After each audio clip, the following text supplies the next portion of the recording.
नमस्कार दोस्तों, आज हम बात करेंगे दार्जिलिंग की। दार्जिलिंग कब जाएं, कैसे जाएं, यहाँ पर कौन कौन सी टूरिस्ट प्लेसेस हैं और यहाँ घूमने का बजट कितना आएगा। तो वीडियो को कंप्लीट वॉच करें और अगर चैनल पर पहली बार आए हैं तो चैनल को ज़रूर सब्सक्राइब करें। दार्जिलिंग शहर जितना खूबसूरत है, इसका इतिहास भी उतना ही रोचक है। दार्जिलिंग शब्द की उत्पत्ति दो तिब्बती शब्दों से हुई है, दोर्जे और लिंग से। दोर्जे का अर्थ है वज्र और लिंग का अर्थ है स्थान। इस प्रकार दार्जिलिंग का शाब्दिक अर्थ है वज्र का स्थान। दार्जिलिंग की खोज उस समय हुई जब आंग्ल नेपाल युद्ध के दौरान ब्रिटिश सेना की एक टुकड़ी सिक्किम जाने के लिए एक छोटा सा रास्ता तलाश कर रही थी। इस रास्ते से सिक्किम काफी आसानी से और कम समय में पहुंचा जा सकता था और यह अंग्रेजों के लिए रणनीतिक रूप से भी काफी महत्वपूर्ण था। इसके अलावा यह स्थान प्राकृतिक रूप से भी काफी संपन्न था। यहाँ का ठंडा वातावरण और बर्फबारी भी अंग्रेजों के मुफीद थी। इस कारण ब्रिटिश लोग यहाँ धीरे धीरे बसने लगे।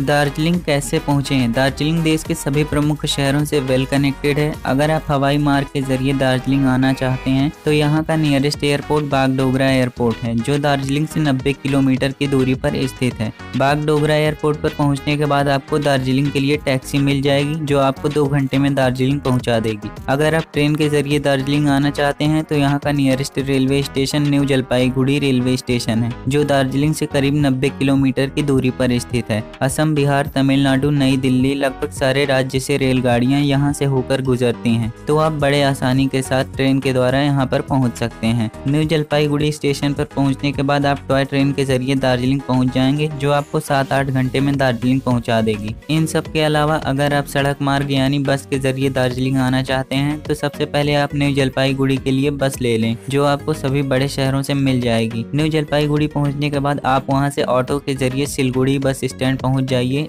जो न्यू जलपाईगुड़ी से मात्र 7 किलोमीटर की दूरी पर है, और 20 रुपए में आप सिलगुड़ी बस स्टैंड पहुंच जाएंगे। सिलगुड़ी बस स्टैंड पहुंचने के बाद आपको वहां से दार्जिलिंग के लिए NBSTC की बसें मिल जाएंगी। दार्जिलिंग में ठहरने की व्यवस्था। दार्जिलिंग में स्टे करने के लिए आपको आसानी से होटल मिल जाएंगे। दार्जिलिंग में आपको सभी तरह के होटल्स, चाहे महंगे होटल्स हों या बजट होटल्स, बड़े आसानी से ही मिल जाएंगे। दार्जिलिंग में होटल्स की शुरुआत 500 रुपए से हो जाती है। होटल लेते समय आप ध्यान दें कि आप होटल मॉल रोड के आसपास ही लें, जिससे कहीं भी आने जाने में समस्या ना हो। दार्जिलिंग में टूरिस्ट प्लेसेस। अब बात करते हैं दार्जिलिंग में टूरिस्ट प्लेसेस की। Happy valley tea estate. Happy valley tea estate चाय का एक बागान है। यह जगह 2100 मीटर की ऊंचाई पर स्थित है और 440 एकड़ में फैला हुआ है। इसकी स्थापना सन 1854 में की गई थी और इस बागान की सबसे बड़ी खास बात यह है कि यह दुनिया का दूसरा सबसे पुराना चाय का बागान है। इसके अलावा दार्जिलिंग में कुल 87 चाय के बागान हैं और इसमें 60,000 से अधिक मजदूर काम करते हैं। दार्जिलिंग चाय को दुनिया की सबसे महंगी और खुशबूदार चाय के रूप में भी जाना जाता है। इन चाय बागानों को घूमने का सबसे अच्छा समय गर्मियों का है, जब चाय की पत्तियों को तोड़ा जाता है।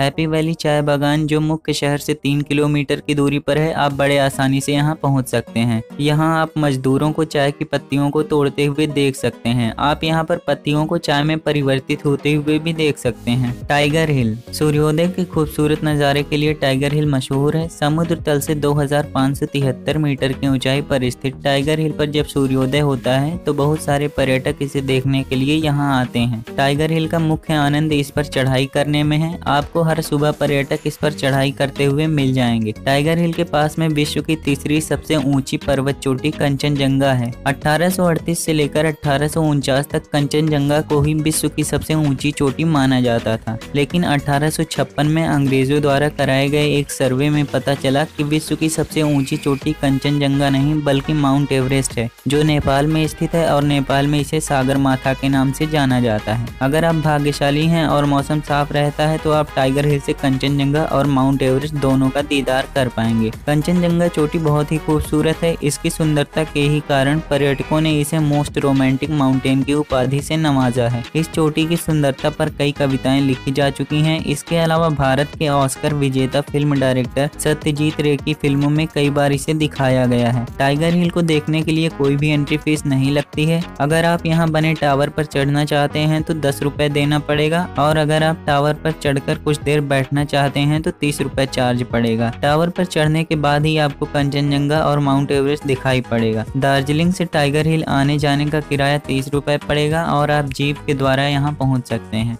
Darjeeling toy train. दार्जिलिंग घूमना हो और टॉय ट्रेन की बात न की जाए तो सफर अधूरा है। इसकी स्थापना 1921 में की गई थी और शुरू में यह हिमालयन रेलवे का हिस्सा थी। यह रेल मार्ग करीब 70 किलोमीटर लंबा है और इसे यूनेस्को द्वारा विश्व धरोहर यानी वर्ल्ड हेरिटेज साइट के रूप में भी शामिल किया गया है। यह टॉय ट्रेन लगभग 15 किलोमीटर प्रति घंटे की धीमी रफ्तार से कभी सड़कों के बगल से तो कभी लोगों के घरों के बिल्कुल नजदीक से होकर गुजरती है और यही वजह है कि सैलानी इसमें बैठकर दार्जिलिंग के लोगों की जीवन शैली को बेहद करीब से देख पाते हैं। दार्जिलिंग रेल मार्ग इंजीनियरिंग का एक आश्चर्यजनक नमूना है। यह रेल मार्ग कई टेढ़े मेढ़े रास्तों और वृत्ताकार मार्गों से होकर गुजरता है। इस रेलखंड का सबसे सुंदर भाग बताशिया लूप है। इस जगह पर रेलखंड अंग्रेजी के 8 अंक के आकार में हो जाता है और यहाँ ट्रेन पूरा 360 डिग्री तक घूम जाती है। विभिन्न स्थानों से गुजरकर जब यह ट्रेन घूम स्टेशन पहुँचती है तो रोमांच एक बार फिर से चरम पर होता है।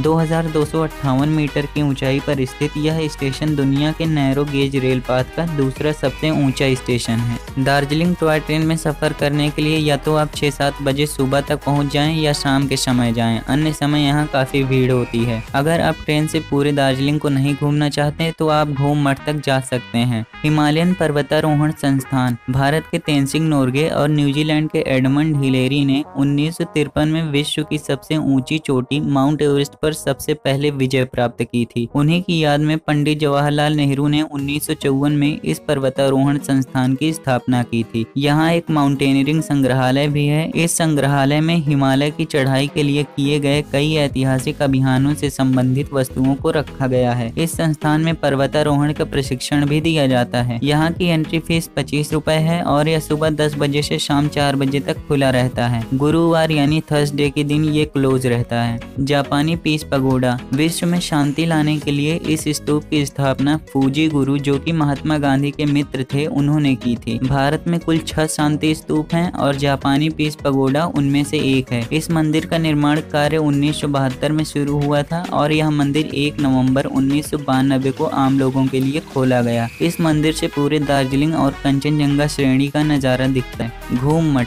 यह मठ टाइगर हिल के निकट ही स्थित है। इस मठ का संबंध गेलुगस संप्रदाय से है। इतिहासकारों के अनुसार इस मठ की स्थापना धार्मिक कार्यों के लिए नहीं बल्कि राजनीतिक बैठकों के लिए की गई थी। इस मठ की स्थापना एक मंगोलियन भिक्षु लामा शेरपा द्वारा की गई थी। इस मठ में 1918 में गौतम बुद्ध की 15 फीट ऊंची मूर्ति स्थापित की गई थी और उस समय मूर्ति को बनाने में करीब 25,000 रुपए का खर्च आया था। यह मूर्ति एक कीमती पत्थर की बनी हुई है और इस पर सोने की कलई की गई है। इस मठ में बहुमूल्य ग्रंथों का संग्रह भी है। ये ग्रंथ संस्कृत भाषा से तिब्बतियन भाषा में अनुवादित किए गए हैं। इन ग्रंथों में कालिदास की मेघदूत भी शामिल है। Tibetan refugee camp. यह कैंप चौरास्ता से 45 मिनट की पैदल दूरी पर स्थित है। इस कैंप की स्थापना 1959 में की गई थी और इससे ठीक 1 वर्ष पहले 1958 में दलाई लामा ने भारत से शरण मांगी थी। आज यह रिफ्यूजी कैंप 700 तिब्बतियन परिवारों का आश्रय स्थल है। ये तिब्बतियन लोग यहाँ विभिन्न प्रकार के सामान बेचते हैं। इन सामानों में कारपेट, ऊनी कपड़े, लकड़ी की कलाकृतियां, धातु के बर्तन और खिलौने शामिल हैं। लेकिन अगर आप इस रिफ्यूजी कैंप को घूमने का पूरा आनंद लेना चाहते हैं तो इन सामानों को बनाने की कार्यशाला जरूर जाएं। यह कार्यशाला पर्यटकों के लिए खुली रहती है। दार्जिलिंग रोपवे। आसमानी सफर से जमीनी खूबसूरती का दीदार करना एक शानदार एहसास है और यही एहसास आपको दिलाता है दार्जिलिंग रोपवे। दार्जिलिंग रोपवे की शुरुआत 1968 में की गई थी, लेकिन 4 अक्टूबर 2003 को इसे बंद कर दिया गया था। फिर बाद में 2012 में इसे पर्यटकों के लिए दोबारा खोल दिया गया। इस रोपवे में सफर करते हुए आप झरने, पहाड़, चाय के बागान, इन सब का आनंद उठा सकते हैं। तो दोस्तों, ये थी दार्जिलिंग टूर के बारे में कंप्लीट जानकारी। अगर आपको वीडियो पसंद आई है तो वीडियो को लाइक करें और चैनल को जरूर सब्सक्राइब करें, जिससे आपको आगे भी ऐसी ही वीडियोस देखने को मिलती रहे।